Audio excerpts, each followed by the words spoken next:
അധ്യായം 1 തുടക്കം. ദീപകിന്റെ ജീവിതം ഒരു സാധാരണ കുട്ടിയുടേതായിരുന്നു. വളരെ ചെറുപ്പത്തിൽ തന്നെ അമ്മയെ നഷ്ടപ്പെട്ട അവൻ അച്ഛന്റെ തണലിലാണ് വളർന്നത്. അച്ഛനും മകനും മാത്രമുള്ള ആ ചെറിയ ലോകത്ത് 9ാം ക്ലാസ് വരെ അവൻ മറ്റ് ആൺകുട്ടികളെ പോലെ തന്നെയായിരുന്നു. അക്കാലത്ത് അച്ഛൻ ദീപകിനോട് എപ്പോഴും ഒരു കാര്യം പറയുമായിരുന്നു: മോനെ, ഞാൻ ജോലിക്ക് പോയി കഴിയുമ്പോൾ ഈ വീട് ഒന്ന് വൃത്തിയായി തൂത്തു തുടയ്ക്കണം. ഉച്ചയ്ക്ക് ശേഷം പാത്രങ്ങൾ കഴുകി വെക്കണം. എന്നാൽ ഇത് കേൾക്കുമ്പോൾ ദീപക് ഒട്ടും താല്പര്യം കാണിക്കില്ലായിരുന്നു. അച്ഛാ, അതൊന്നും എന്നെക്കൊണ്ട് പറ്റില്ല. വീട് തൂക്കുന്നതോ പാത്രം കഴുകുന്നതോ ആയ ജോലികളൊന്നും ഞാൻ ചെയ്യില്ല. അതൊന്നും ആൺപിള്ളേർ ചെയ്യുന്ന പണിയല്ല, എനിക്ക് തീരെ ഇഷ്ടവുമില്ല എന്നവൻ ഉറച്ച സ്വരത്തിൽ പറയുമായിരുന്നു. സ്വന്തം മുറി പോലും വൃത്തികേടാക്കി ഇടുന്നതായിരുന്നു അവന് അന്നും താല്പര്യം. എന്നാൽ 10ാം ക്ലാസ് കഴിഞ്ഞ് +1 കടന്നപ്പോഴാണ് ദീപകിൽ വലിയൊരു മാറ്റം ദൃശ്യമായത്.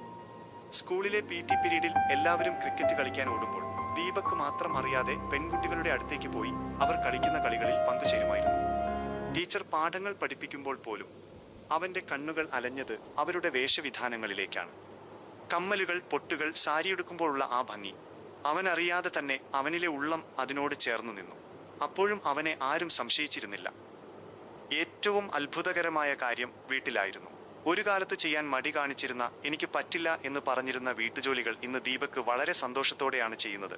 തറ തുടയ്ക്കുന്നതും വീട് വൃത്തിയായി അടുക്കി വെക്കുന്നതും അടുക്കളയിലെ ചെറിയ കാര്യങ്ങൾ ചെയ്യുന്നതെല്ലാം ഇപ്പോൾ അവനൊരു ആഘോഷമാണ്. അച്ഛൻ ജോലി കഴിഞ്ഞ് വീട്ടിൽ വരുമ്പോൾ എല്ലാം വൃത്തിയായി കിടക്കുന്നത് കണ്ട് അത്ഭുതപ്പെടാറുണ്ടെങ്കിലും മകൻ മാറിയല്ലോ എന്ന സന്തോഷത്തിൽ അദ്ദേഹം കൂടുതൽ അന്വേഷിച്ചിരുന്നില്ല.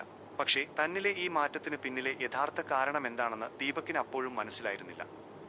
വീട്ടിൽ ആരുമില്ലാത്ത സമയം അവൻ ഏറ്റവും കൂടുതൽ ആസ്വദിച്ചു. അച്ഛൻ ജോലിക്ക് പോയി കഴിയുമ്പോൾ അവൻ കണ്ണാടിയുടെ മുന്നിൽ നിൽക്കും. മേശപ്പുറത്തിരിക്കുന്ന അമ്മയുടെ പഴയ പൊട്ടുപെട്ടിയിൽ നിന്ന് ഒരു ചെറിയ പൊട്ടെടുത്ത് നെറ്റിയിൽ തൊടുമ്പോൾ അവന്റെ ഉള്ളിൽ ഒരു വിചിത്രമായ ആനന്ദം തോന്നി.